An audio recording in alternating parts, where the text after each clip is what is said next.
All right, for this last section, I'm going to do one example, and then you're going to do the second one. And there's three different sections that we talked about when we're talking about graphing equations. All right, so the first thing we said is anytime you're graphing equations, your equation has to be in slope,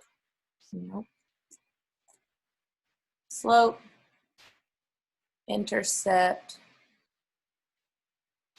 form, which just means it's set equal to y, which mine is, we can see. So if that's the case, then we know that the number paired with my x will always be my slope, and the number by itself will always be the y-intercept. Okay, hence the name slope-intercept form. All right, so anytime we're graphing, we always start with the y-intercept. Okay, so according to this equation, my intercept is -2. So on my graph, let's use orange. On my graph, I'm going to start at my origin. I'm going to go down to -2 because that's the point where it crosses through the y-axis. Okay. Then, according to my slope, we know that that's the rise over the run. Okay, so the rise is my numerator. That tells us where we go up or down, and the run tells us whether we go left or right. So from my starting point, which was -2, I'm going to go up 7. 1, 2, 3, 4, 5, 6, 7 is right here, but I'm not going to graph this point. I'm going to go from there, and I'm going to go to the right 1, 2. Okay. I'm going to insert a line. I'm going to go like that. Okay. So it goes straight through those 2 points. And the little arrows indicate that it goes on forever and ever in both directions. All right, so what I want you to do is I want you to pause this video real quick, work this one out, and then unpause, and you'll see me working through it. If you still need help, just keep it going. All right, so once again, it's in slope-intercept form. I know because it's set equal to just y. That means the number in front of my x is my slope, and that means the number all by itself is my y-intercept.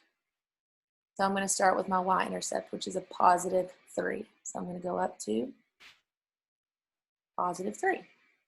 Okay, done with my y-intercept. Now I'll move on to my slope. What we talked about earlier, how my slope is a fraction. It's the rise over run, but I just have a whole number here. So anytime you just have a whole number, it's understood to be over a +1. Okay, so if my slope is negative, what does that tell you about what my line is going to look like? Is it going to be increasing or is it going to be decreasing? Well, because it's negative, that means my line should be decreasing. Okay, so from my starting point, I'm going to start with my numerator, which is 6, and -6. I'm going to go down 6.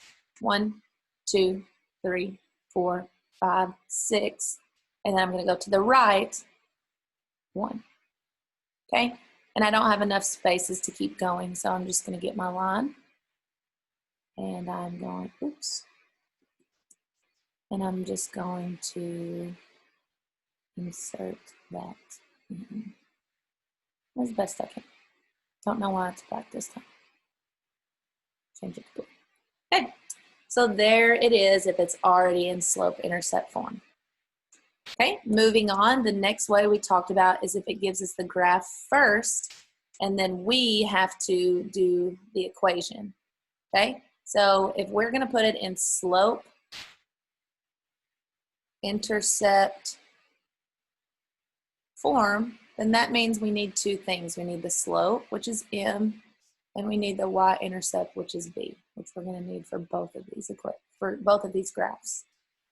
Okay, so the easiest thing to find when we're just looking at our graph is the y-intercept. Okay, so that's where I like to start.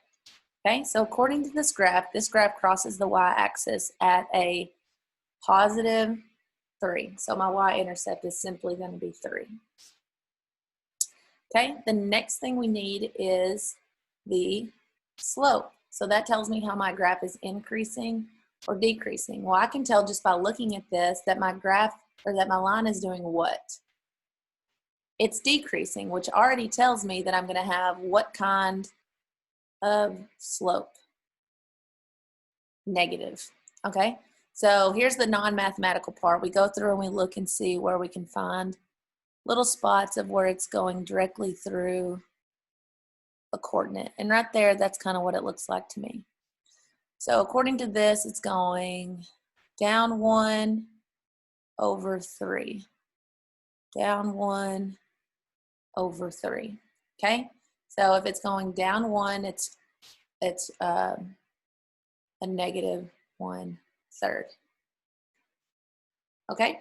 But we can't just leave it like that. We have to write it in slope-intercept form. So we have to start with y equals, okay, mx plus b.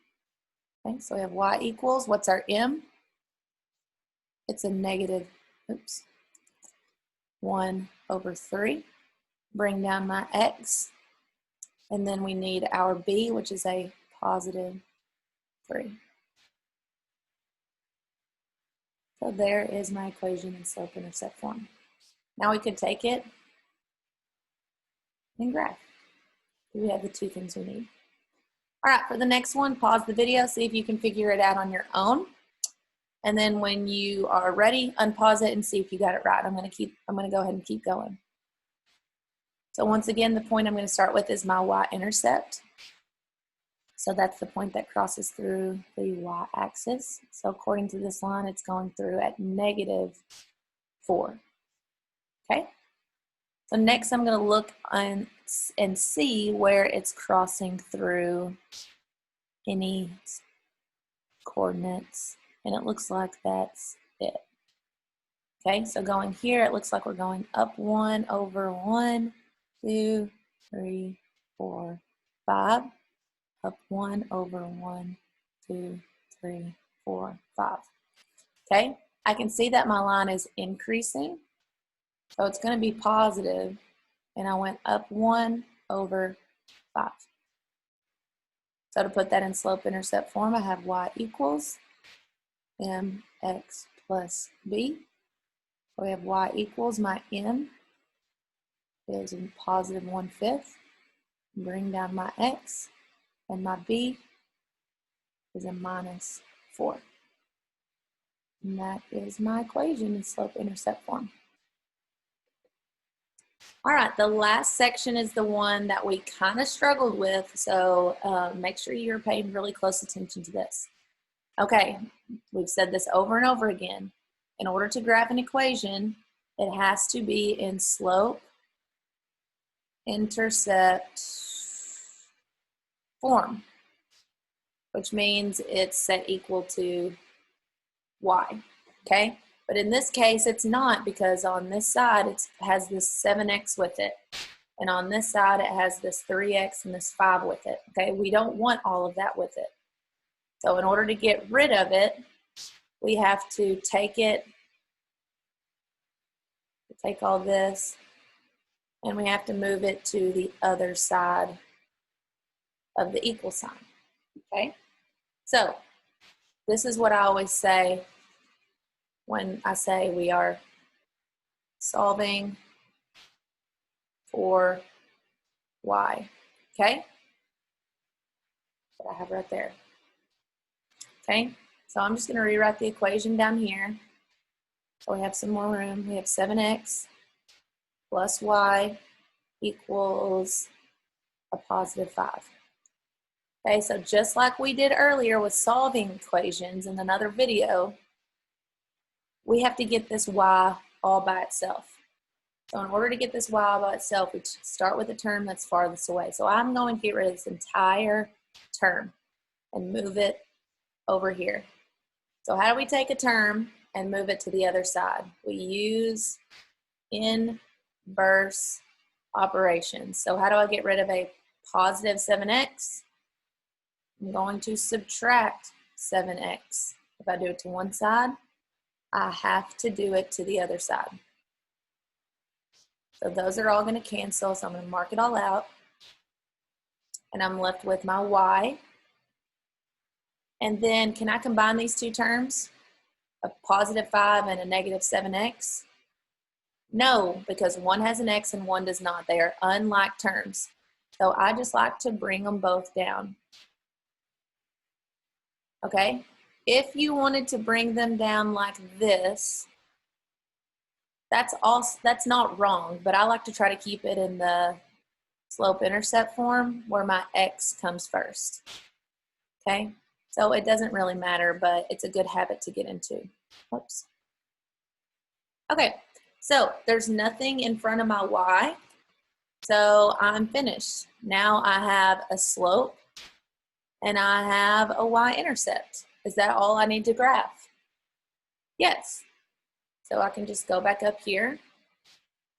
My slope is a -7.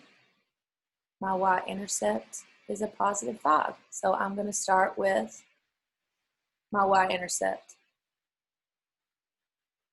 +5. My slope is a -7. If it's a whole number, it's understood to be over 1. So I'm going to go down 7. 1, 2, 3, 4, 5, 6, 7 over 1. All right, and if I did it again, I would run out of graph. So just going to insert my little line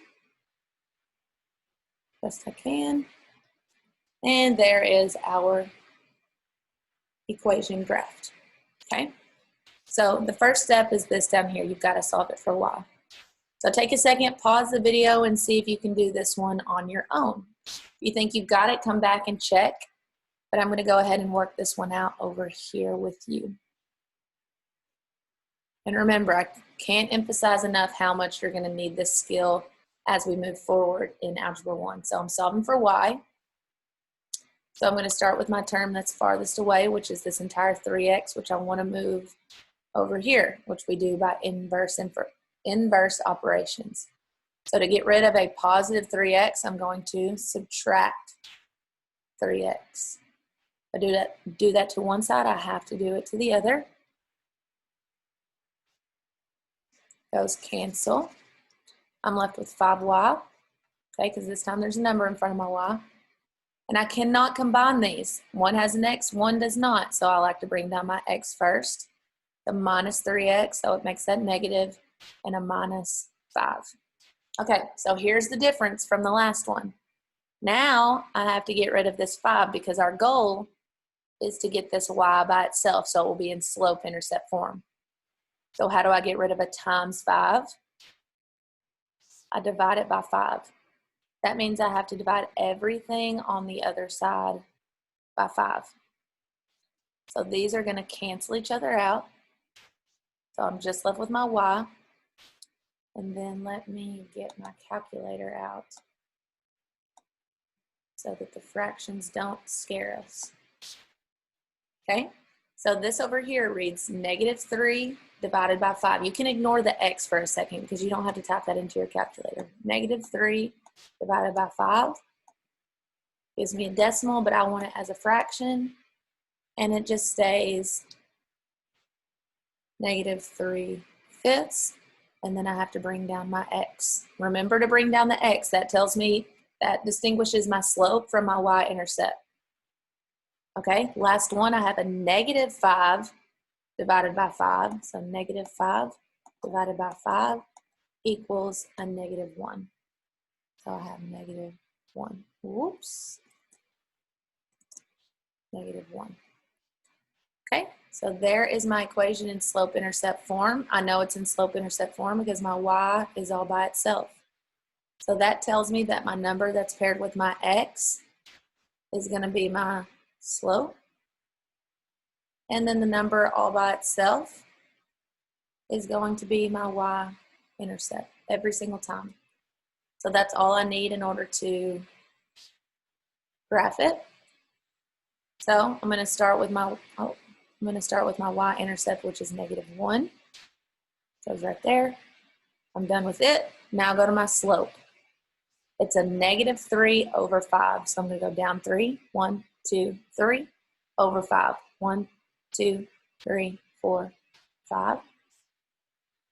Okay. And then I'm going to run out of graph. So I'm going to go the opposite way. I'm going to go up 3, 1, 2, 3, and over to the left, 5. All right. So that's all I need in order to graph. Oh my goodness, sorry. The computer's glitching out.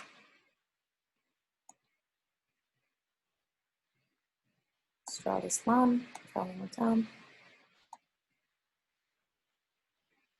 There we go. And it goes on forever and ever in both directions.